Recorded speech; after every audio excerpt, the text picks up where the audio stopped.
नमस्कार. उन्हाळ्याची काहिली वाढते आणि अशा वेळी गरमीपासून सुटका मिळवण्यासाठी काहीतरी नैसर्गिक आणि चविष्ट हवंय, बरोबर?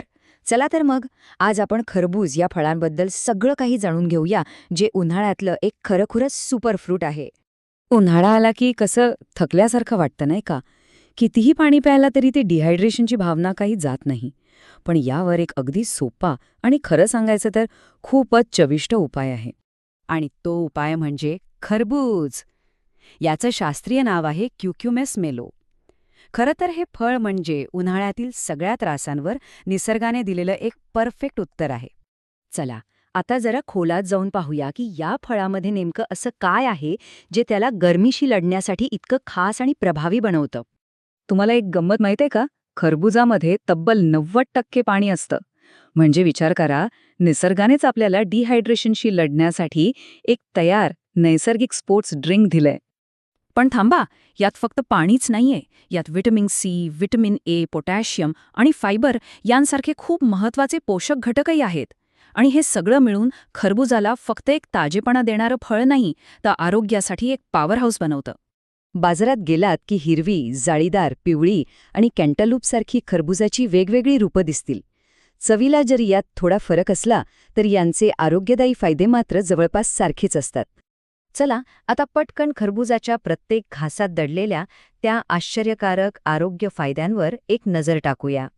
सगळ्यात महत्त्वाचं म्हणजे याचे नैसर्गिक गुणधर्म शरीराला आतून थंड ठेवतात. म्हणूनच गरमीच्या दिवसांसाठी हे एक अगदी परफेक्ट फळ आहे. जसं आपण पाहिलं, यात पाण्याचं प्रमाण भरपूर आहे. यामुळे शरीर हायड्रेटेड राहतं आणि उन्हाळ्यात दिवसभर ताजेतवानं वाटतं.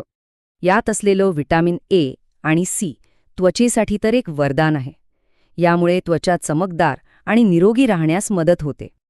इतकंच नाही तर यातील फायबरमुळे आपली पचनसंस्थासुद्धा एकदम सुरळीत काम करते. आणि हो, यात जे पोटॅशियम असतं ना, ते आपलं हृदय निरोगी ठेवण्यासाठी खूप महत्वाचं आहे. जे लोक आपलं वजन नियंत्रणात ठेवण्याचा प्रयत्न करत आहेत त्यांच्यासाठी तर हा एक उत्तम पर्याय आहे, कारण यात कॅलरीज खूप कमी असतात आणि पोटही भरतं. चला, आता काही प्रो टिप्स घेऊया.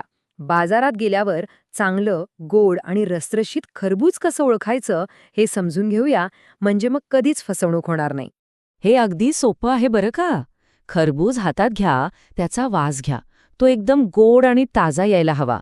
त्याच्यावरची जाळी स्पष्ट आणि उठून दिसली पाहिजे.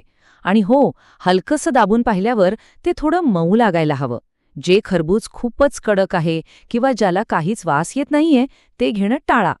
पण एक गोष्ट लक्षात ठेवणं खूप गरजेचं आहे, आणि ही खूप गंभीर बाब आहे. आजकाल बाजारात कॅल्शियम कार्बाईडसारख्या घातक रसायनांनी कृत्रिमरित्या पिकवलेली फळं विकली जातात. त्यामुळे असं खरबूज कसं ओळखायचं हे आपल्याला कळायलाच हवं. कृत्रिमरित्या पिकवलेल्या खरबुजाचा रंग सगळीकडून एकसारखा पण जरा अनैसर्गिक वाटतो. त्याला तो नैसर्गिक गोड सुगंध नसतो आणि चवीलाही ते पांचट लागतं. आणि एक सगळ्यात महत्त्वाची टीप, बाजारातून खरबूज आणल्यावर ते खाण्यापूर्वी किमान 1 ते 2 तास पाण्यात भिजवून ठेवा.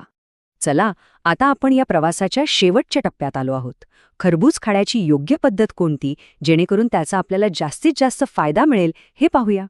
खरबूज खाण्यासाठी सगळ्यात चांगली वेळ म्हणजे सकाळी किंवा दुपारी, शक्यतो रिकाम्या पोटी. ते दूध किंवा दह्यासोबत खाणं टाळावं. एकदा कापलं की लगेच खाऊन घ्यावं. आणि हो, ज्यांना मधुमेह आहे त्यांनी ते प्रमाणातच खाल्लेलं बरं. थोडक्यात काय, तर खरबूज हे फक्त एक चविष्ट फळ नाही, तर ते उन्हाळ्यातील एक आवश्यक आरोग्यवर्धक कवच आहे, जे शरीर थंड ठेवून आरोग्य सुधारण्यास मदत करतं. आता खरबुजाबद्दल एवढं सगळं जाणून घेतल्यावर या उन्हाळ्याचा सामना करण्यासाठी आणि त्याचा पुरेपूर आनंद घेण्यासाठी आपण नक्कीच तयार असाल.